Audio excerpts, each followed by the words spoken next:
Hello friends, it's Shelby here. Welcome back to my channel. I'm glad you are with me today because today is going to be another fun video. I have another recommendation video for you all, and this time I'm kind of mashing up a bunch of different supernatural creatures into one because I planned on reading so much more books in October, but I've had so much going on. I just haven't been able to get to it. So I didn't really feel like I had enough recommendations to make a full just vampire romance video or just witch romance or just shifter romance type of video. So we're just mashing them all together with some of my favorites just in case if you're like me and you're wanting to try to get in at least just one last spooky season read before Halloween time. If you're just in the mood for some supernatural romances that feature vampires, witches, or shifters, then this is going to be the video for you. And I actually have several on here that are sapphic as well. So, strap in because it's going to be a great ride. That was a terrible pun. Or at least I was trying to make a pun, but get it because sapphic romances they use strap on. Anyway, I'm sorry. We're moving on. I'm bad. Ignore me, please. Actually, don't ignore me. Listen to me talk about these romances. I just need to have my funny pun badge revoked because I'm terrible at them, apparently. Anyway, okay. So we're just going off of vibes with this one. I didn't write a ton of notes for this video, so we're just winging it, and it's going to be a great time. First up, we have Will It Hurt by Lily X. Now, this one features a vampire and a witch. This is a sapphic romance. This one was so good. I read this one just I think a couple weeks ago, and I thoroughly enjoyed this one. This one is about our vampire. She is seeking revenge because her daughter, the person that she has made into a vampire has disappeared, and she finds out that she was killed by our witch, whose job is to neutralize vampires that have chosen to no longer be on this earth. So our vampire seeks her out and wants revenge for killing her daughter, but then she comes across somebody that has said that she could potentially bring her back. She just has to find a powerful enough witch to perform a resurrection spell. So the only witch that she knows of that could potentially help her is the witch that did the killing in the first place. So they are working together to try to resurrect her maid daughter vampire. And of course, this brings them together, and they're very attracted to one another. Our vampire can tell that the witch is attracted to her because she has a superior sense of smell, and it leads to some sexy times. This also leads to then it's a little bit of a hurt comfort type of story as well, because the entirety of this book is definitely about our vampire and learning to deal with her grief. It's definitely a book about grief and kind of what lengths you would go to bring back the ones that you love. So it was very good. Highly recommend this one. Then we go a little bit darker. Honestly, this next one is probably the darkest recommendation that I have on this list. That is the Hunting Vengeance duet by Jess Wisecup. This one starts off with Feathers from the Sky. Like I said, this is a duet. You do need to read both books because the first one ends on a cliffhanger. So there is this very lovely omnibus that you can get just so that you have all of them together. This one is another enemies to lovers romance.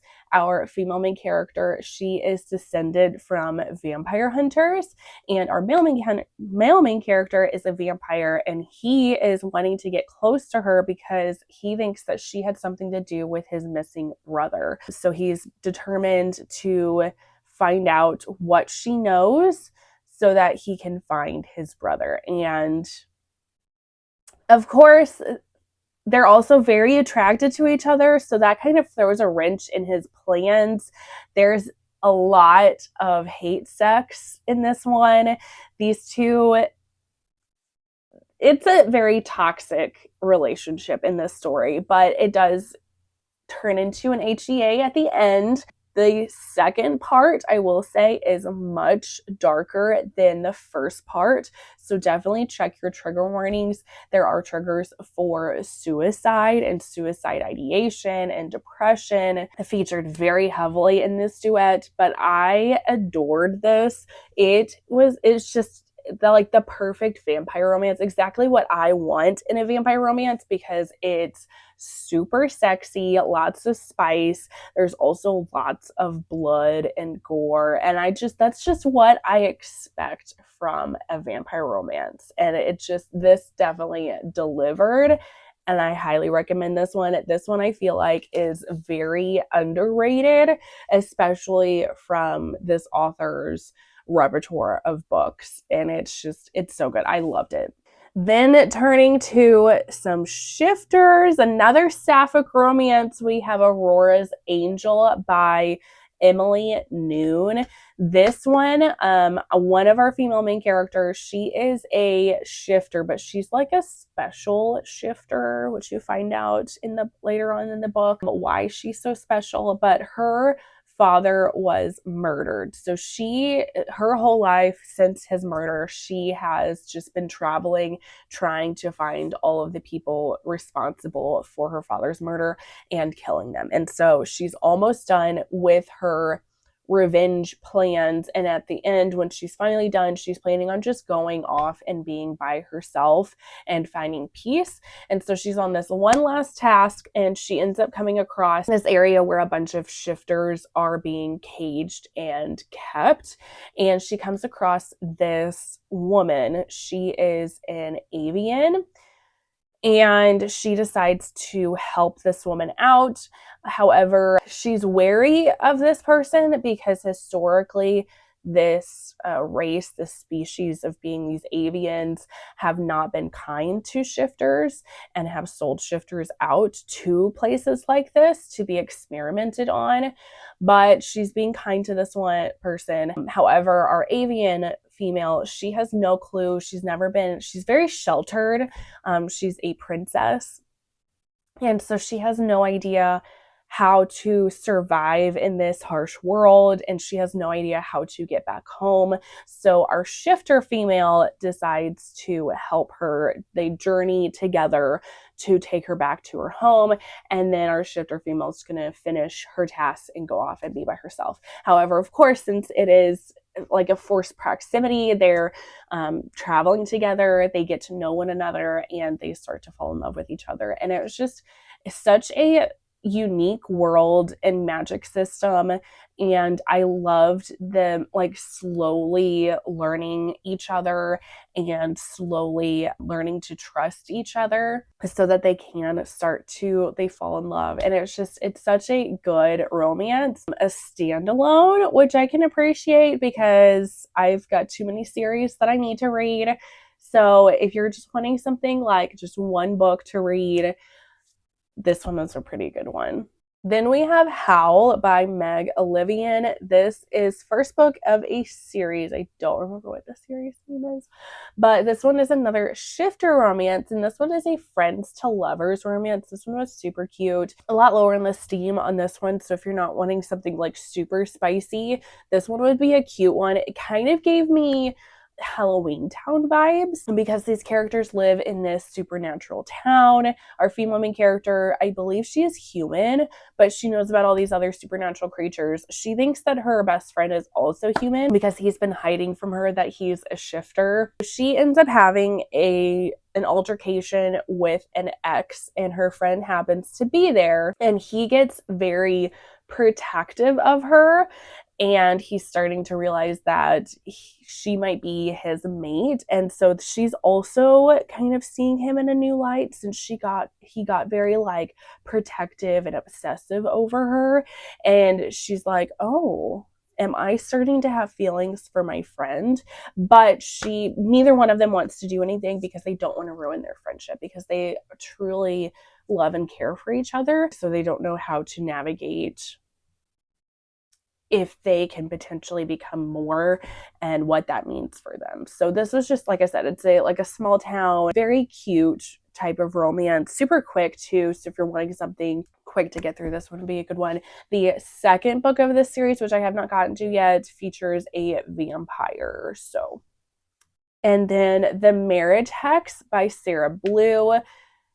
I adored this one. So this one is a witch and shifter romance. Our two friends used to be best friends, and when they were teenagers, they made a pact that if they had not found somebody to like their love, that by the time they were 30, that they would marry each other.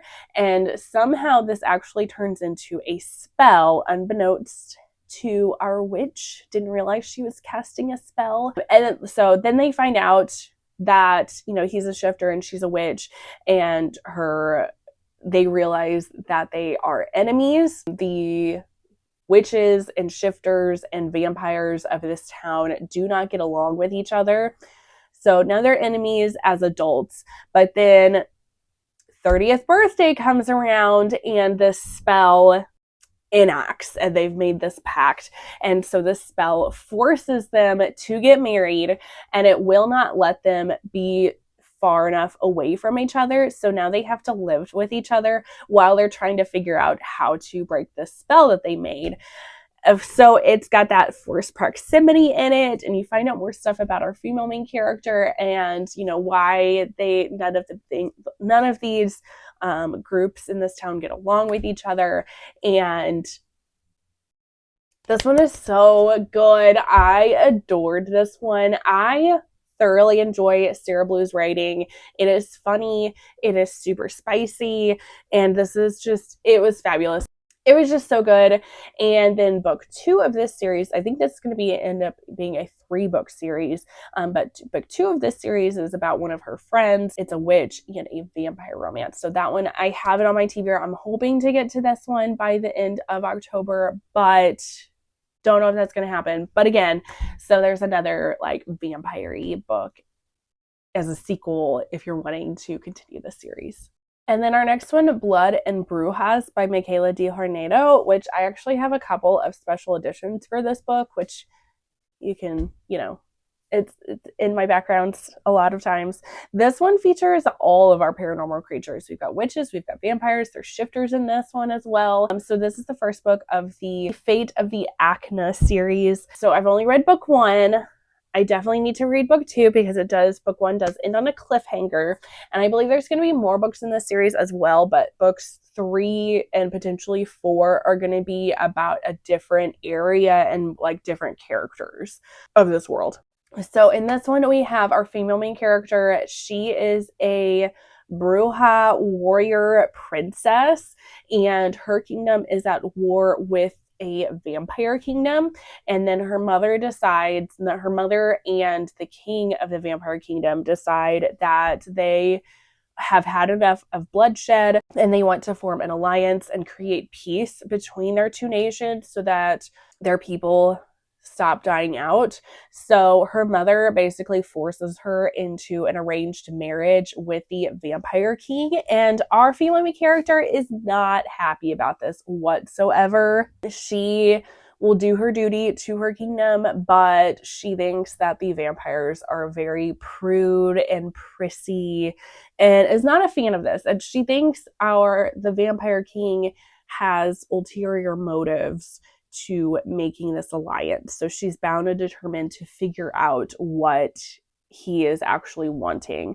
So this actually ends up turning into a poly romance, and it has sapphic element to it. So another like kind of sapphic-y type book, even though there are also MF scenes as well, because our female main character is bisexual and she doesn't feel like she has to choose. And I'm like, go her. She's one of those characters. She's a very badass female main character. She's one of those people that is stab first and then ask questions later kind of gal. So there's different plots going on in this one, political intrigue, and there's also this other kingdom that has where we introduce some of the shifters into this story, and it was very good, and I can't wait to continue on with this series and read book 2 to find out what happens next. Then if you're wanting just something really quick and steamy, then we have Tentacles and Teeth by Rowan Merrick. This one is another poly romance. This one features a human female and then a fae female and then a shifter male. So that's where our shifter part comes into the story. This one is a novella. Like I said, it's just a super quick, like steamy good time. Our human female, she's just looking for like a one night stand, somebody to have a good time with, and she ends up going home with our fae female, who the tentacly part of this comes in because our fae female is like a shadow fae, and she can make like shadow tentacles, and so they have a fabulous time together and want to continue seeing each other.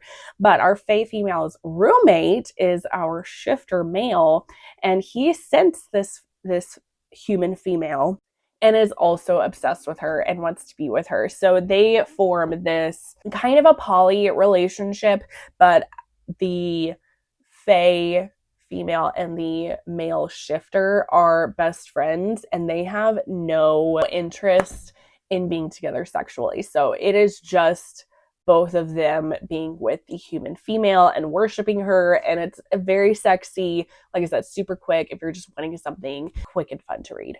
And then another one that's just super quick and fun to read is Meeting the Huntress by Talia Hibbert.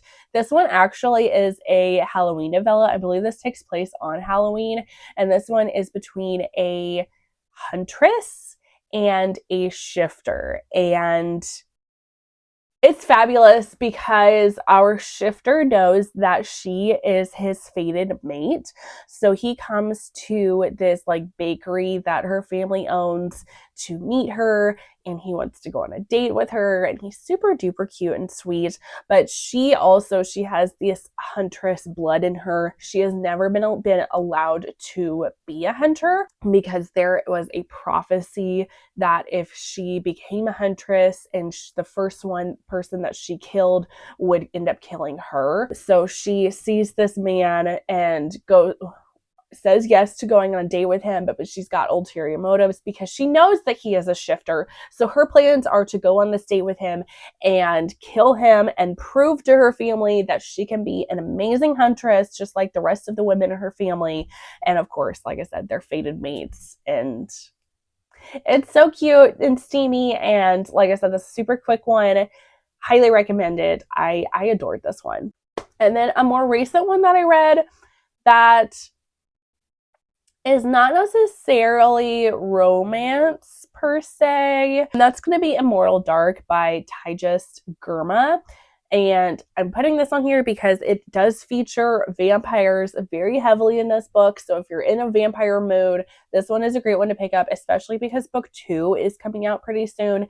Now, this is marketed as YA, but I honestly feel like it leaned more either new adult or like upper YA. It is very dark. It did not feel like a YA book at all. There is a potential for a romance in here. The romance-ish part of it honestly felt more like a back burner.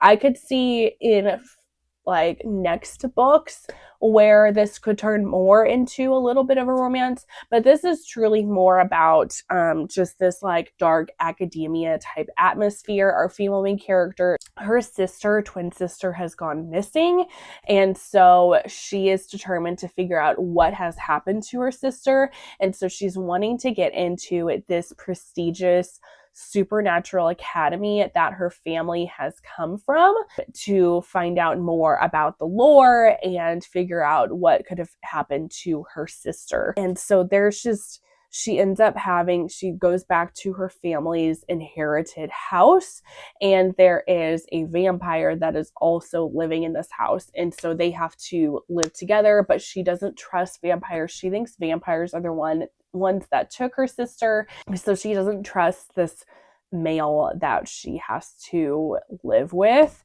And she's trying to find out all kinds of other secrets about this university and the different families that are involved. This one it had a very unique lore and magic system to it. I didn't always know what was going on. There's different, like, lots of different, like, plot things going on. There's death in here. It's a very dark book series, and there is a little bit of, like, an enemies to lovers, like, near towards the end. Like I said, there's a sprinkle of it, but it definitely takes more of a back burner to the series. I don't know, this is just, it was very unique. And so if you're wanting something, just like, if you're feeling the mood for vampires and you just want something different, if you're in the mood for like more of a dark academia type book, then definitely recommend checking this one out. But that is going to be the end of this video and my recommendations that I have. I have so many more books that feature witches, vampires, and shifters on my TBR. I'm currently reading a couple. I just haven't gotten them done in time for making this video. So if you have any other books that you love that feature witches, vampires, or shifters, leave a comment with those down below so that we can share in the love and read those as well. But otherwise, that is going to be it for this video, and I will see you all in the next one. Bye, guys.